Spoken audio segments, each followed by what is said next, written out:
আজ আমি আপনাদের সাথে নষ্টনীয় সিজন 2 নিয়ে হাজির হয়েছি।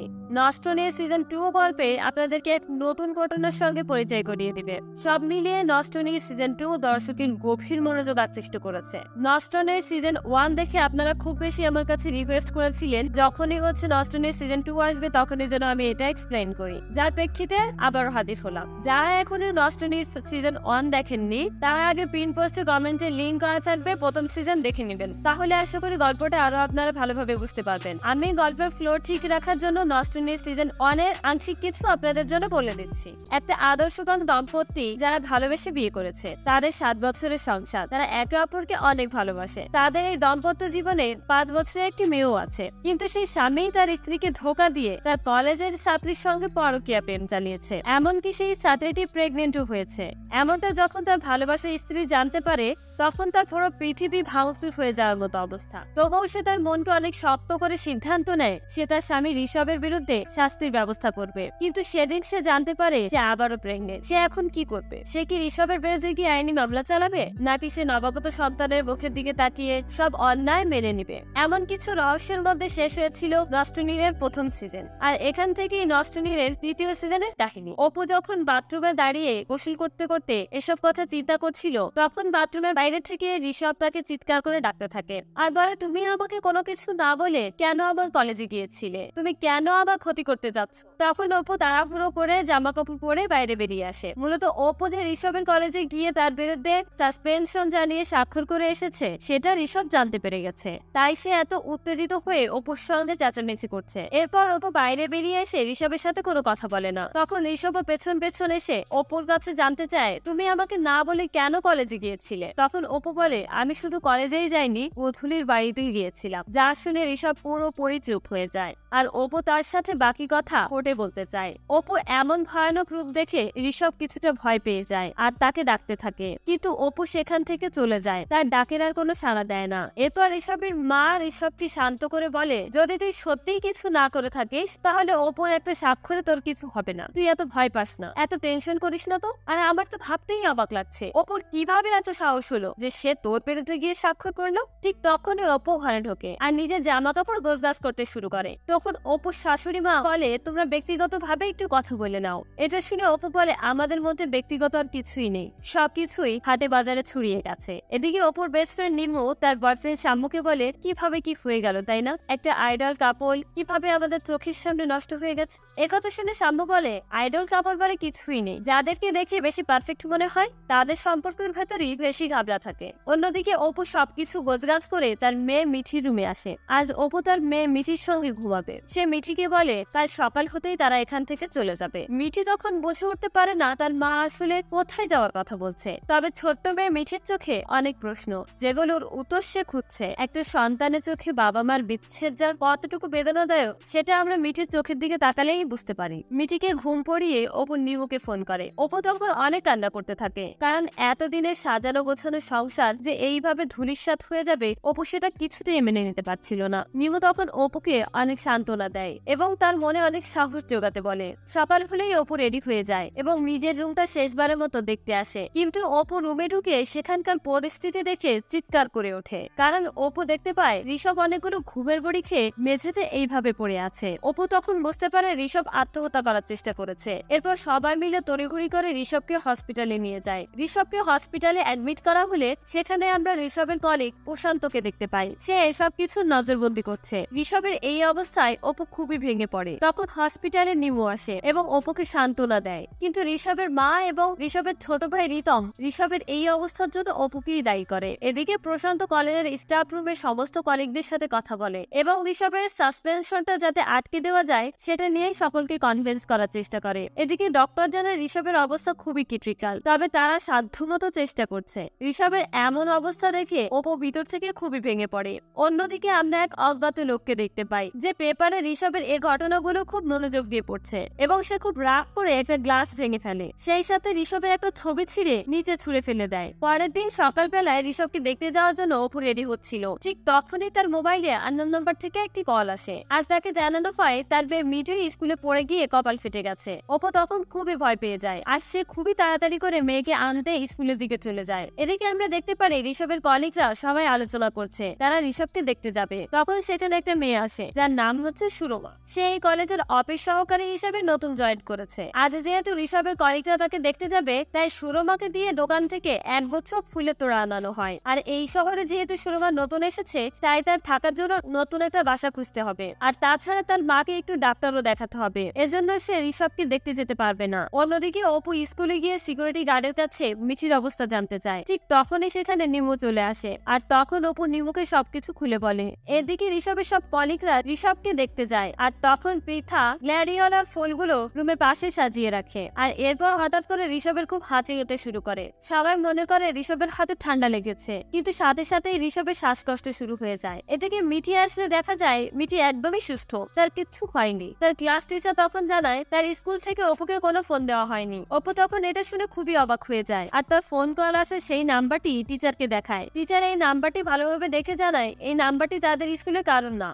অপু তখন বারবার সেই নাম্বারে কল করে, কিন্তু সেই নাম্বারটি বন্ধ দেখায়। ব্যাপারটা নিয়ে অপু খুবই অবাক হয় এবং খুবই দুশ্চিন্তা নিয়ে হসপিটালে ফিরে আসে। তবে সেখানে গিয়ে অপু জানতে পারে যে ঋষভের অনেক শ্বাসকষ্ট হচ্ছে। ঠিক তখনই অপু লক্ষ্য করে সেই ফুলের তোড়াটি এবং ডক্টরকে জানায় যে এই ফুলে ঋষভের অ্যালার্জি আছে। মূলত স্মিতাই এই ফুলটা এখানে রেখেছিল, কারণ সে জানতো না ঋষভের এতে অ্যালার্জি আছে। তাই সে এই বিষয়ের জন্য অপুকে সরি বলে। তখন অপু তাকে আশ্বস্ত করে বলে, এখানে তো তোমার কোনো দোষ নেই। ঋষভের যে গার্ডিওলাতে অ্যালার্জি আছে তা তো তুমি জানতে না। অন্যদিকে সেই অজ্ঞাত লোকটি ঋষভের ছবির সামনে কয়েকটা গ্যাডিওলা ফুল রেখে দিয়েছে এবং পরমানন্দে তার উপর হাত বুলাচ্ছে। কে এই ব্যক্তি এবং কি তার মোটিভ, কেন সে এমনটা করছে, এর সকল উত্তর আমরা গল্পের শেষের দিকে জানতে পারবো। এদিকে হসপিটাল থেকে ফিরে এসে স্মিতা অপুকে বোঝানোর চেষ্টা করে যাতে অপু তার সংসারটা সামলে নেয়। সে অপুকে বলে ঋষভকে ক্ষমা করে দিতে, কারণ ঋষভ হয়তো ভুল করে ফেলেছে এবং সে হয়তো তার ভুল বুঝতে পেরেছে। না হলে তো ঋষভের আত্মহত্যার মতো ভয়ানক পথ বেছে নিত না। যাই হোক, পরের দিন ঋষভের মা অপুর কাছে গিয়ে চিৎকার করে বলতে থাকে, আর কত শাস্তি দেবে আমার ছেলেটাকে, ও মরে গেলে কি তারপর তুমি শান্তি পাবে? তখন সে অপুকে ঋষভের কেসটাও তুলে নিতে বলে। অপু তখন কোনো কথা না বলে সেখান থেকে চলে যায় এবং অনেক কান্না করতে থাকে, কারণ সে কি করবে কোনো কিছুই বুঝে উঠতে পারছিল না। গোধূলির কেসটা শিয়ারিং আজ, আর এই কেসটার প্রধান সাক্ষী ছিল গোধূলির বোন, কিন্তু সেই কোর্টে আসেনি। তাই উকিল বাবু অপুকে বোঝানোর চেষ্টা করে গোধূলি নিজের পরিবারে তার সাথে নেই, আর সে কেন গোধূলির জন্য নিজের সংসারটাকে এভাবে ভেঙে দিচ্ছে। তাই সে যাতে আর একবার চিন্তা ভাবনা করে সিদ্ধান্ত নেয়। ফ্ল্যাশব্যাকে আমরা দেখি গোধূলির বোন ঠিকই সাক্ষী দিতে কোর্টে যেতে চাচ্ছিল, কিন্তু তার মা তাকে কিছুতেই যেতে দেয়নি এবং তার বাবা বলে গোধূলি চেয়েছিল তার বোন যেন কলকাতায় গিয়ে পড়াশোনা করে, কিন্তু এখন যদি সে কোর্ট কাচারি করে তাহলে সে কিছুতেই তার পড়াশোনাটা কলকাতায় চালিয়ে যেতে পারবে না। এদিকে আমরা দেখতে পাই হঠাৎ করেই ঋষভ খুব ঘামতে শুরু করেছে এবং তার প্যানিক অ্যাটাক শুরু হয়ে যায়। ঋষভ প্যানিকে ছটফট করতে থাকে। সে তখন কি করবে কিছুই বুঝে উঠতে পারছে না। ঠিক তখনই সেখানে একজন নার্স আসে। তারপর সেখানে ডাক্তার এসে তাকে স্বাভাবিক করার চেষ্টা করে আর দ্রুত এসিটাকে অন করতে বলে। মূলত এসিটা অফ থাকার কারণেই ঋষভের এই অবস্থা হয়েছে। তখনই সেখানে অপু চলে আসে এবং নার্স জানায় পেশেন্টের পার্টি থেকে কেউ একজন কল করে এসি অফ করে রাখতে বলেছিল। এমন কথা শুনে অপু এবং ডক্টর দুজনে খুব অবাক হয়ে যায়, কারণ এই ঘরে কোনো রকম একটা ছিদ্র নেই। তার উপর এসি বন্ধ করে দিলে আরো বেশি কষ্ট হবে। এমনটা জানার পর ডক্টর বলে, কে এসি অফ করতে বলেছিল? অপু তখন বলে, আমরা তো কখনোই এরকম কোনো কল করিনি, কারণ ঋষভের ক্লাস্ট্রোফোবিয়া আছে, ও এইভাবে শ্বাস বন্ধ করে থাকতে পারে না। নার্স তখন অপুকে জানায় পেশেন্টের পার্টি 10:40 নাগাদ তাকে কল করে জানিয়েছিল পেশেন্টের ঠান্ডা লাগছে, তাই এসিটা যেন অফ করে রাখা হয়। অপু তো সত্যিই কলটা করেনি, তবে অপুর দেবর ঋতম অপুর উপর খুব রাগারাগি করে, কারণ সে মনে করে অপুই হয়তো কলটা করেছে। অপু বারবার বোঝানোর চেষ্টা করে সে কখনোই এমন কাজ করতে পারে না, কিন্তু ঋতম কিছুতেই বিশ্বাস করতে চায় না। উল্টো সে অপুকে বলে ওঠে, তারা যদি মারা যায় তাহলে তুমি কি ইন্স্যুরেন্সের টাকাটা বেশি পাবে? এই বলে সে রাগ করে সেখান থেকে চলে যায়। দেবরের মুখে এমন একটা কথা শুনে অপু অনেকটা কষ্ট পায়। তখন নিমু অপুকে শান্ত করার জন্য একটা ক্যাফেতে নিয়ে যায় এবং অপুর কাছে জিজ্ঞাসা করে তার কাছে যে কলটা এসেছে সেই নাম্বারটা সে চেনে কিনা। অপু তখন জানায় সে চেনে না, কারণ এই নাম্বারটা আননোন নাম্বার। নিমু তখন অপুর কাছ থেকে সেই নাম্বারটা চেয়ে নেয় এবং জানায় এই নাম্বারটি সে তার এক বন্ধুকে দিবে, যে কিনা এই নাম্বারের লোকেশন এবং যাবতীয় সকল ইনফরমেশন বের করে দেবে। রাতের বেলায় নিমু সমুর ক্যাফেতে যায়। আননোন নাম্বার থেকে অপুর কাছে কল আসার বিষয়টা তাদের কাছে বেশ খটকা লাগে। তখন নিম্বু আর সুমো বুঝতে পারে কেউ একজন ইচ্ছা করেই অপুকে ফোন করে বলেছে তার মেয়ে মিঠির কপাল ফেটে গেছে, যাতে অপু দেরি করে হসপিটালে পৌঁছায়। আর আজকে হয়তো সেই ফোন করে হসপিটালের এসি বন্ধ করে দিতে বলেছে, যাতে ঋষভের শ্বাসকষ্ট হয়ে মারা যায়। হয়তো কেউ ঋষভকে মেরে ফেলতে ফেলতে চাইছে। এদিকে আমরা দেখি সুরমার মায়ের ফোনটা হারিয়ে গেছে, তাই সুরমা তার মাকে নতুন একটা স্মার্টফোন কিনে এনে দিয়েছে, কিন্তু তার মা সেই ফোনটার কিছুই বুঝে উঠতে পারছে না। তাই সেই সুরমাকে বলে ফোনটা একটু চালাতে শিখিয়ে দিত। এদিকে অপু তার ফোনে রাইট কলার ডাউনলোড করে এবং দেখে ওই আননোন নাম্বারটা মনোয়ারা বিশ্বাস নামের এক মহিলার। এদিকে আমরা সুরমাকে দেখি যে তার মায়ের পুরনো ফোনটা তার কাছেই লুকিয়ে রেখেছে। পরের দিন সকালে অপু হসপিটালে যায় এবং সেখানে গিয়ে খোঁজ নিয়ে জানতে পারে আগের দিন পেশেন্ট পার্টি হয়ে যে ফোন করেছিল সে একজন মহিলা। এরপর অপু যখন ঋষভের সাথে কথা বলতে যায় তখন সে লক্ষ্য করে ওখানে অলরেডি প্রশান্ত এসে ঋষভের সঙ্গে কথা বলছে। আড়াল থেকে অপু তাদের কথা শুনে বুঝতে পারে ঋষভ এই যে আত্মহত্যার ঘটনা ঘটিয়েছে তা পুরোপুরি একটা সাজানো নাটক। খুব অল্প পরিমাণে এই ঘুমের ওষুধ সেবন করেছিল ঋষভ, আর তাকে এই বিষয়ে সাহায্য করেছিল প্রশান্ত। মূলত প্রশান্ত এই ডক্টরের পরামর্শে ঋষভকে অল্প পরিমাণে ওষুধ সেবন করতে বলেছিল, আর ঋষভ এই নাটকটা করেছিল যাতে সে অপুর মন জয় করতে পারে, যাতে অপু ঋষভকে বিশ্বাস করে নেয় আর তার সাসপেনশনের জন্য অপু যে স্বাক্ষর করেছে সেটা উইথড্র করে নেয়। এসব কথা শুনে অপুর আবারও ঋষভের প্রতি সব বিশ্বাস নষ্ট হয়ে যায় আর সে খুবই কান্না করতে থাকে এবং ঋষভের সাথে দেখা না করে সেখান থেকে চলে যায়। সে চিনতে পারে না এটা কি তার সেই ভালোবাসার ঋষভ যাকে সে এতটা ভরসা করত। তার কাছে তখন এই ঋষভকে খুবই অপরিচিত লাগে, তাই সে তখন কাঁদতে কাঁদতে হসপিটাল থেকে বেরিয়ে যায় এবং অপুর তখন অনেক শ্বাসকষ্ট শুরু হয়ে যায়। তড়িঘড়ি করে হসপিটালের সিঁড়ি থেকে নামতে গিয়ে অপু পা স্লিপ করে পড়ে যায় এবং চিৎকার করে কাঁদতে শুরু করে আর সবাইকে ডেকে বলে তাকে যেন এক্ষুনি ডাক্তারের কাছে নিয়ে যাওয়া হয় কারণ সে প্রেগনেন্ট। আর অপুর এই কথাটি উপর থেকে রিতম শুনে নেয়। এদিকে সুরমা তার মাকে নিয়ে একটা বাসায় ওঠে। অপু যে প্রেগনেন্ট এই খবরটা বাসার সবাই জেনে গেছে, তাই সবাই তখন অপুকে কংগ্রাচুলেশন জানায়। ঋষভের মা এবং রিতম অপুর সাথে তখন অনেক মিষ্টি সুরে কথা বলে। কিছুক্ষণ পর সেখানে নিম্মু আসে আর নিম্মুর উপস্থিতিতে পরিবারের সবাই চলে যায়। নিম্মু তখন অপুকে বলে এই খবরটা তুই আমাকে আগে জানাসনি কেন? অর্থাৎ অপু যে প্রেগনেন্ট এই খবরটা সে নিম্মুকেও জানায়নি। অপু তখন নিম্মুকে জানায় ঋষভ যে আত্মহত্যা করতে চেয়েছিল নয় মিথ্যে সাজানো নাটক। এটা শুনে নিম্মুও খুব অবাক হয়ে যায়। তখন অপু বলে এই কেসটায় আমাকে শেষ অব্দি পৌঁছাতেই হবে, তা না হলে আমার অনাগত সন্তান আমাকে কখনোই ক্ষমা করবে না।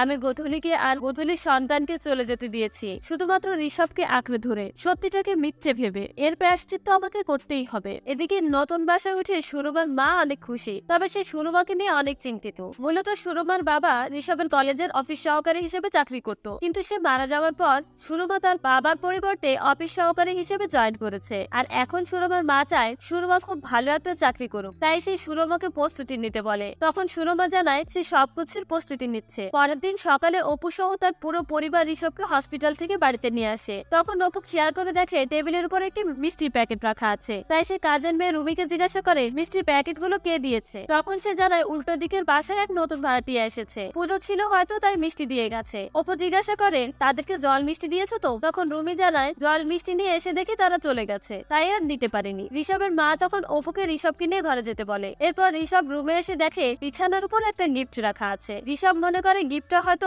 অপু তার জন্য রেখেছে, কিন্তু অপু জানায় সে এই গিফটটা রাখেনি, হয়তো রিতম বা স্মিতা দিয়েছে। ঋষভ তখন অপুকে বলে চলো না সবকিছু আবার নতুন করে শুরু করি, নতুন যে আসবে সে সবকিছু ঠিক করে দেবে। তখন অপু বলে আর যে নতুন আসতে পারলো না, যে এসেও চলে গেছে, তার কি হবে? ঋষভ তখন খুবই বিরক্ত হয় আর জানিয়ে দেয় সে গোধূলিকে নিয়ে কোনো কথা বলতে চায় না। তবে সেদিন বাধ্য হয়ে অপুকে বলে গোধূলির পেটের বাচ্চাটা তার না। সে গোধূলিকে ভালোবাসতো ঠিকই, কিন্তু গোধূলি তাকে কোনোদিনও ভালোবাসেনি। গোধূলি শুধুমাত্র তাকে ইউজ করেছে। একথা শুনে অপু বলে আর তুমি আমাকে ইউজ করেছো। তখন ঋষভ বলে আমি কখনোই তোমাকে ইউজ করিনি, শুধুমাত্র মিথ্যা বলেছিলাম, কারণ আমি সবসময় তোমাকে হারানোর ভয় পেতাম। আর আমি যদি তোমাকে ভালো না বাসতাম তাহলে কখনোই সুইসাইড করতে যেতাম না। এসব কথা শুনে অপু ঋষভের দিকে তাকিয়ে মুস্কি হাসি দেয়, কারণ ঋষভ তার সামনে অবিরত মিথ্যে কথাই বলে যাচ্ছে। কারণ সে খুব ভালো করে জানে ঋষভের সুইসাইড চেষ্টাটা ছিল পুরোটাই সাজানো নাটক। অপু রুম থেকে চলে গেলে ঋষভ সেই গিফটটা খোলে আর সেখানে সে কিং স্টোর নামে একটা পারফিউম দেখতে পায়। সেই সাথে সেখানে একটা চিরকিটও রাখা ছিল। ঋষভ বুঝতে পারে না কে তার জন্য এটা পাঠিয়েছে।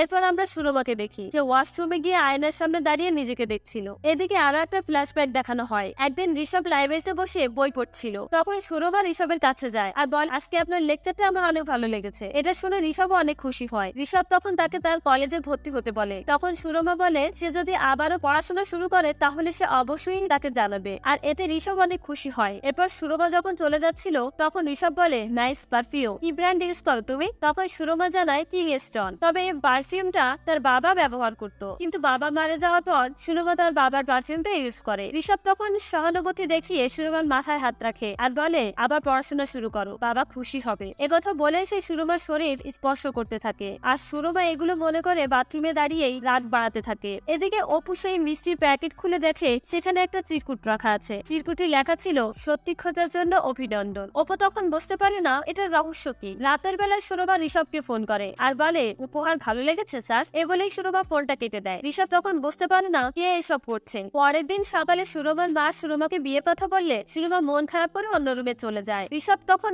রিতমকে ডেকে জিজ্ঞাসা করে সেই পারফিউমটা রিতম তাকে দিয়েছে কিনা। রিতম তখন জানায় সে এটা দেয়নি। ওই সময় ঋষভের ফোনে আবারও সুরমার কল আসে। তখন ঋষভ রিতমকে বলে তুই একটু বাইরে যা, আমার একটা জরুরি কল এসেছে। এরপর রিতম বাইরে গেলে ঋষভ ফোনটা রিসিভ করে। তখন সুরমা ঋষভকে একটা ছন্দ শোনায়। ঋষভ তখন খুব ঘাবড়ে যায়। সে বুঝতে পারে না কে এসব করছে আর কেনই বা করছে। সে তখন খুব ভয় পেতে থাকে। এরপর রিতম অপুর রুমে যায় আর সেদিন অপুর সাথে বাজে ব্যবহার করার জন্য তাকে সরি বলে আর জানতে চায় সে ঋষভকে কোনো পারফিউম দিয়েছে কিনা। অপু তখন জানায় সে কোনো পারফিউম দেয়নি। উল্টো সে ভেবেছিল ঋষভকে ওই পারফিউমটা রিতম অথবা স্মিতাকেও দিয়েছে, কিন্তু রিতম জানায় সে বা স্মিতা কেউই ওই পারফিউমটা দেয়নি। রিতম তখন এটাও জানায় যে তার মনে হয় ওই পারফিউমের গন্ধে ঋষভের অনেক সমস্যা হচ্ছে। এটা শুনে অপুর কিছুটা সন্দেহ হয়। তাই অপু ঋষভ ঘুমিয়ে দিলে তার রুমে যায় আর সেই পারফিউমটা খুঁজতে থাকে। অনেক খোঁজাখুঁজির পর সে পারফিউমটা সেখানে একটা ডাস্টবিনে দেখতে পায়। পারফিউমটা হাতে নিয়ে অপু উল্টো দিকে সেই বাড়িটার দিকে তাকিয়ে থাকে যে বাড়িটাতে সুরমা তার মাকে নিয়ে উঠেছে।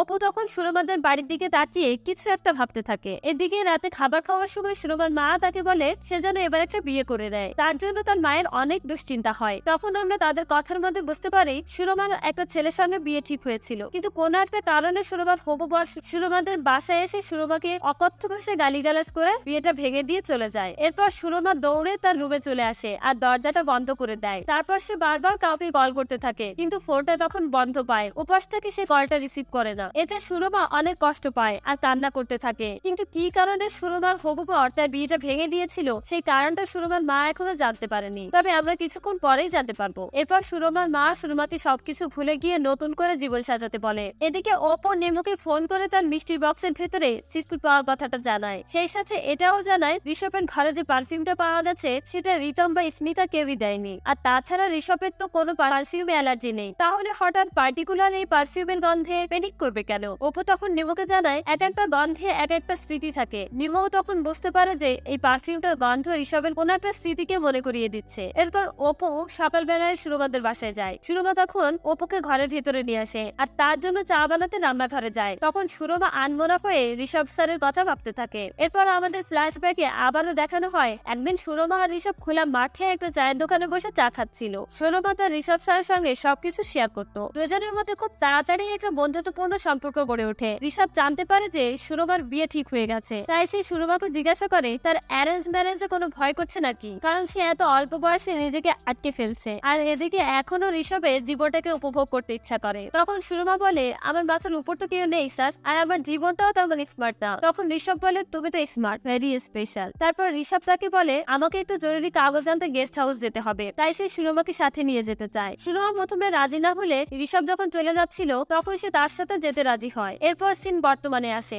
সুরমা অপুকে চা বিস্কুট খেতে দেয়। তখন অপু সুরমাকে জিজ্ঞাসা করে সে মিষ্টির বক্সের ভিতর কোনো চিরকুট দিয়েছিল কিনা, কিন্তু সুরমা বলে সে কোনো চিরকুট দেয়নি। সে বরং অপুকে জিজ্ঞাসা করে চিরকুটে কি লেখা ছিল। তখন অপু বলে সত্যি খোঁজার জন্য অভিনন্দন। এটা শুনে সুরমা মুস্কি হাসে আর বলে এটা তো পুরোই রহস্য। এই বলে সে পুরো বিষয়টা কাটিয়ে নেয়। এরপর অপু নিমুর সাথে দেখা করে। তার কাছে একটা চিরকুট ছাড়া সুরমাকে সন্দেহ করার মতো আর কিছুই নেই। তখন নিম্বু সেই পারফিউমটার কথা বলে, কিন্তু অপু বিশ্বাস করতে পারে না যে ওই পারফিউমটা সুরমাই ঋষভের ঘরে রেখে গেছে। তখন নিম্বু বলে তোরা যখন ছিলি না তখন বাড়িতে একমাত্র সুরমাই এসেছিল, তাই এই কাজটি হতে পারে সুরমাই করেছে। অপু তখন জানায় সে রাইট কলারের মাধ্যমে জানতে পেরেছে তার কাছে যে আননোন নাম্বার থেকে ফোন এসেছিল সেই নাম্বার মনোরমা বিশ্বাস নামে একজনের রেজিস্ট্রি করা। নিম্বু তখন অপুর কাছ থেকে নাম্বারটা নিয়ে রাখে আর অপুকে জানায় সে এই নাম্বারটা তার এক পরিচিত ব্যক্তিকে দেবে যে এই নাম্বারের লোকেশন বের করে দিতে পারবে। এরপর আমরা দেখি ঋষভের কলিগরা সবাই মিলে ঋষভকে বাড়িতে দেখতে এসেছে। যাবার সময় একজন কলিগ অপুকে বলে এবার কিন্তু আমরা ফুল আনিনি, গতবার যা কাণ্ড হয়েছিল। আসলে নতুন মেয়েটা জানতো না যে ঋষভের এই সমস্যা আছে, ও তো ভালো মনে করে ফুলগুলো এনেছিল। তখন অপু জিজ্ঞাসা করে কোন মেয়েটা। তখন সে জানায় আমাদের কলেজে নতুন একটা মেয়ে জয়েন করেছে, ও আপনাদের পাড়াতেই উঠেছে। অপু তখন মেয়েটির নাম জিজ্ঞাসা করলে সে জানায় মেয়েটির নাম সুরমা। এটা শুনে অপু খুব অবাক হয়ে যায় আর সাথে সাথে বিষয়টা নিমুকে জানিয়ে দেয়। নিমু আর সৌম্য এই বিষয়টা জানতে পেরে বেশ অবাক হয়ে যায়। পরের দিন নিমু তার পরিচিত সেই লোকটিকে দিয়ে আননোন নাম্বারটার লোকেশন বের করে আর নাম্বারটা বর্তমান লোকেশন সুরমাদের বাড়িতে দেখায়। আর এটা দেখে সবাই আশ্চর্যজনক ভাবে চমকে যায়। এদিকে অনুভব সহ কলেজের কিছু স্টুডেন্ট প্রিন্সিপালের কাছে আসে। তখন তারা ঋষভ স্যারের সাসপেনশনের ব্যাপারে জানতে চায়, কিন্তু প্রিন্সিপাল জানায় যেখানে গধূলির বিষয়টা কোর্ট পর্যন্ত যায়নি সেখানে কিসের ভিত্তিতে সাসপেন্ড করবে। তখন অনুভব বলে যদি আপনি কিছু করতে না পারেন তাহলে কিন্তু আমাদের কিছু একটা করতে হবে, দরকার হলে আমরা রাস্তায় নাম। কিন্তু প্রিন্সিপাল তাদের কোনো কথা পাত্তা দেয় না। প্রশান্ত ঋষভকে ফোন করে জানিয়ে দেয় আজকে কলেজের স্টুডেন্টরা প্রিন্সিপালের কাছে এসেছিল, তাই নতুন কোনো হাওয়া তোলার আগে সে ঋষভকে কলেজে জয়েন করতে বলে। এরপরে একদিন অপু আর নিম্ন মিষ্টি নিয়ে সুরমাদের বাসায় যায়। সেখানে কথা বলার এক পর্যায়ে নিম্ন সুরমার মায়ের নাম জানতে চায়। তখন সে জানায় তার নাম মনোরমা বিশ্বাস। অপু তখন শিওর হওয়ার জন্য সুরমার মাকে বলে আপনি আমার নাম্বারটা আপনার ফোনে সেভ করে রাখুন, পাশেই থাকে তো কখন কি দরকার হয় বলা তো যায় না। তখন সে অপুর হাতে তার মোবাইল ফোনটা দেয় আর অপুকে বলে তার নাম্বারটা ফোনে সেভ করে দিতে, কারণ নতুন মোবাইলে তার সবকিছুই গোলমাল লাগে। নিম্ন তখন সুরমার মায়ের ফোন থেকে অপুর ফোনে কল করে, কিন্তু অপু খেয়াল করে ওনার নাম্বার ভিন্ন, অর্থাৎ আননোন নাম্বার আর সুরমার মায়ের নাম্বার দুটোই আলাদা। তখন সুরমার মা জানায় তার পুরনো ফোনটা হারিয়ে গেছে, তাই সুরমা তাকে এই নতুন ফোনটা কিনে দিয়েছে। অপু তখন বুঝতে পারে তাহলে আননোন নাম্বার থেকে ফোনটা কে করছে, কিন্তু নিম্ন পুরোপুরি শিওর হয় এই সবকিছুর পেছনে সুরমাই রয়েছে, কেননা একই দিনে মিষ্টির বক্সের চিরকুট এবং ঋষভের বেডরুমে পারফিউম পাওয়ার বিষয়টা কাকতালীয় ব্যাপার হতে পারে না। আর তাছাড়া নাম্বার লিস্টের লোকেশন সুরমাদের বাড়িতেই দেখাচ্ছে। ওই সময় অপুকে অনুভব কল করে আর জানায় তারা স্টুডেন্টরা সবাই মিলে গধূলির জন্য ক্যান্ডেল লাইট করবে, তাই সে অপুকেও জিজ্ঞাসা করে তাদের সাথে জয়েন করবে কিনা। অপু তখন কিছু না বলে চুপ করে থাকে। তখন অনুভব বলে আপনিও শেষমেশ পল্টি খেয়ে গেলেন ম্যাডাম, সবাই ঠিকই বলে বাইরের মেয়েদের পাশে কেউই দাঁড়ায় না, সবাই নিজেদের স্বামী সংসার গোছাতে ব্যস্ত। এসব শুনে অপু কিছুটা রেগে যায় আর অনুভবকে বলে আমি জয়েন করবো কিনা সেটা তোমাকে পরে জানাবো, ততক্ষণ তোমার যা ভাবার ভাবতে পারো। এই বলে সে ফোনটা কেটে দেয়। বাসায় এসে অপু যখন ঋষভের বেডরুমে গোছাচ্ছিল তখন সে বিছানায় সুরমার দেওয়া সেই চিরকুটটা দেখতে পায়। ঠিক ওই সময় ঋষভের ফোনে সুরমার কল আসে। অপু তখন কল রিসিভ করতেই সুরমার কণ্ঠ শুনতে পায়। এরপর অপুর কল আসা এই নাম্বারের সাথে তার কাছে তাকে সেই আননোন নাম্বারটা মিলিয়ে দেখে এবং সে দেখতে পায় যে এই নাম্বার দুটো একই। এরপর অপু একটা গিফট হাতে নিয়ে সুরমাদের বাড়িতে যায় আর সেটা সুরমার মাকে দিয়ে বলে এটা সুরমার জন্য আমার পক্ষ থেকে উপহার। রাতের বেলা সুরমা উপহার খুলে দেখে অপু তাকে সেম ব্র্যান্ডের একটা পারফিউম গিফট করেছে যেটা সে ঋষভকে দিয়েছিল। সুরমা সেখানে একটা চিরকুটও পায় যেখানে অপু তাকে বলেছে সে সুরমার সাথে দেখা করে সত্যিটা জানতে চায়। তখন সুরমা অপুকে মেসেজ করে জানিয়ে দেয় কাল সকাল 11টায় তারা ক্যাফেতে দেখা করবে। পরের দিন সকালে তারা দুজন ক্যাফেতে দেখা করে। তখন অপু সুরমার কাছে সবকিছু জানতে চায়। সে সুরমাকে সমস্ত সত্যিটা বলে। এরপর আমাদের আবারও ফ্ল্যাশব্যাক দেখানো হয়। ওই দিন সুরমা সরল মনে ঋষভ স্যারের সাথে গেস্ট হাউসে আসে, কিন্তু গেস্ট হাউসে আসার পর ঋষভের ভালো মানুষের চেহারাটা ভয়ঙ্কর চেহারায় রূপ নেয়। সে সুরমার শরীরে গন্ধ নিতে থাকে আর সুরমার শরীর বাজেভাবে স্পর্শ করে। সুরমা তখন বাধা দিতে গেলে সে তার কোনো কথাই শোনে না। এরপর সে সুরমার ইচ্ছার বিরুদ্ধেই সুরমার সাথে শারীরিক সম্পর্ক করে। পরের দিন সুরমা অনেকবার ঋষভকে ফোন করে, কিন্তু ঋষভ তার ফোন রিসিভ করে না। সুরমা তখন অনেক ভয় পেয়ে যায়, কারণ ঋষভ তাকে বলেছে সে সুরমাকে বিয়ে করবে, কিন্তু এখন ঋষভ তার ফোনই রিসিভ করছে না। তাই সুরমা ভয় পেয়ে কান্না করতে থাকে আর ঋষভকে মেসেজ করে কলটা রিসিভ করতে বলে। একটু পর ঋষভ মেসেজে রিপ্লাই করে। সে তখন সুরমাকে বলে তার এখন সুরমাকে অনেক দেখতে ইচ্ছা করছে, তাই সে সুরমার কাছে তার একটা উলঙ্গ ছবি চায়। সুরমা তখন বাধ্য হয়ে তার একটা উলঙ্গ ছবি ঋষভকে পাঠায় আর ঋষভ সেই ছবিটা দেখে বাজে কাজ করে। পরের দিন সুরমা ঋষভকে ফোন দিয়ে অনেক কান্নাকাটি করে আর বলে আমি আর এভাবে পারছি না স্যার, আমার এসব ভিডিও দিতে একদমই ভালো লাগে না। সুরমা আরো জানায় সামনে তার বিয়ের দিন এগিয়ে আসছে, আমি কি করব কিছুই বুঝতে পারছি না। আপনি তো আমাকে বলেছিলেন আপনার স্ত্রীকে ডিভোর্স দিয়ে আমাকে বিয়ে করবেন, তো আপনি কি আপনার স্ত্রীকে ডিভোর্সের কথা বলেছেন? একথা শুনে ঋষভ ফোনটা কেটে দেয় আর তারপর আবার সুরমা ঋষভকে কল দেয়। তখন ঋষভ বলে কার ডিভোর্স, কিসের ডিভোর্স? ঋষভের এই কথা শুনে সুরমা একদম হতভম্ব হয়ে যায়। তখন ঋষভ বলে বিয়েটা করে নাও আর আমাকে কখনোই কল দেবে না। সুরমা তখন অনেক কান্না করতে থাকে, কারণ ঋষভ তাকে বিয়ের প্রলোভন দেখিয়ে তার সাথে শারীরিক সম্পর্ক করেছে, কিন্তু এখন পুরো বিষয়টাই অস্বীকার করছে। সুরমা তখন ঋষভকে হুমকি দেয় আর বলে সে কলেজের সবাইকে বিষয়টা জানিয়ে দেবে। তখন ঋষভ বলে তোমার তো বাবা নেই, চাকরিটা যদি চলে যায় তাহলে মাকে নিয়ে কোথায় যাবে? এই বলে সে ফোনটা কেটে দেয়। সুরমা তখন চাকরি হারানোর ভয় ছিল। এরপর ঋষভ সুরমার একটি উলঙ্গ ছবি সুরমার হবু বরকে পাঠায়। মূলত ঋষভ সুরমার কাছ থেকে তার হবু বরের নাম্বারটা নিয়েছিল যাতে করে তারা দুজন ওই ছেলের সাথে কথা বলে সুরমার বিয়ের বিষয়টা আটকাতে পারে এবং তারপর যাতে ঋষভ সুরমাকে বিয়ে করতে পারে। কিন্তু ঋষভের ভেতর যে অন্য প্ল্যান ছিল সেটা সুরমা বুঝতে পারেনি। মূলত ঋষভ সুরমার ওই ছবি তার হবু বরকে পাঠানোর পরেই সে সুরমাদের বাসায় এসেছিল আর তাকে অকথ্য ভাষায় গালিগালাজ গালিগালাজ করে বিয়েটা ভেঙে দিয়ে চলে যায়, যেমনটা আমরা আগেই দেখেছি। তারপর ঋষভ সুরমাকে ফোন করে জানায় নেক্সট টাইম তাকে থ্রেট করলে সুরমার ছবিগুলো সে ইন্টারনেটে ভাইরাল করে দিবে। কথা বলে সে সুরমাকে ব্লক করে দেয়। সুরমা তখন কিছুই করার থাকে না, সে চাকরি হারানোর ভয়ে পরিস্থিতি মেনে নিয়ে চুপ করে থাকে। তারপর একদিন হঠাৎ ঋষভকে নিয়ে গধূলির মিটু পোস্টার দেখতে পায়, আর সেই দিন সে ঋষভের আসল চেহারাটা বুঝতে পারে। সে তখন অপুকে বলে গধূলি আর তার মতো হয়তো আরো অনেকেই আছে যাদেরকে ঋষভ ব্যবহার করেছে। সুরমা আরো জানায় সে আগে থেকেই জানে যে ঋষভের সুসাইড করার ব্যাপারটা পুরোটাই নাটক ছিল, কারণ ওই দিন যখন প্রশান্ত ঋষভের সাথে কথা বলছিল তখন অপুর মতো সুরমাও হসপিটালে গিয়েছিল এবং বাইরে থেকে লুকিয়ে লুকিয়ে সবকিছু শুনতে পেয়েছিল। এমনকি গধূলি যে মারা গিয়েছিল সেদিন হসপিটালে অপুর সাথে সুরমাও জানতে পেরেছিল যে গধূলি আর এই পৃথিবীতে নেই। তখন সুরমা বলে মেয়েরা মুখ বন্ধ করে রাখতে রাখতে হয়তো হারিয়ে যায় নয়তো মরে যায়। এরপর অপু বাড়িতে এসে দেখে সবাই মিলে একসাথে আড্ডা দিচ্ছে, কি রমরমা এক ব্যাপার। তখন অপু ঋষভকে বলে আমি একজনকে ধরে এনেছি, দেখো তো চিনতে পারো কিনা। এরপর সুরমা আসলে সুরমাকে দেখে ঋষভ একদম চমকে যায়। তখন অপু বলে গধূলি, সুরমা বিশ্বাস, অপর্ণা, আরো কত মেয়ে কে জানে। তারপর সুরমা বলে পারফিউমটা ভালো লেগেছিল স্যার, এসিটা বন্ধ করে দিব। ঠিক তখনই ঋষভের প্যানিক অ্যাটাক হতে শুরু করে আর অনেক শ্বাসকষ্ট হতে থাকে। সিরিজের একদম শেষের দিকে দেখতে পাই অপু আর সুরমা অনুভবদের ক্যান্ডেল লাইটে অংশগ্রহণ করেছে, যেখানে সবাই মোমবাতি হাতে নিয়ে গধূলিকে স্মরণ করছে। আর এখানেই এই সিরিজটি শেষ হয়ে যায়। এই সিরিজের আরো কিছু গল্প বাকি রয়েছে যা আমরা তৃতীয় সিজনে দেখতে পারবো। আপনি যদি সেই সিজনগুলোর গল্প শুনতে চান তাহলে আমার এই ছোট্ট চ্যানেলকে সাবস্ক্রাইব করে পাশে থাকা বেল বাটনটি বাজিয়ে রাখুন। দেখা হচ্ছে তাহলে পরবর্তী ভিডিওতে। সে পর্যন্ত ভালো থাকবেন। আল্লাহ হাফেজ।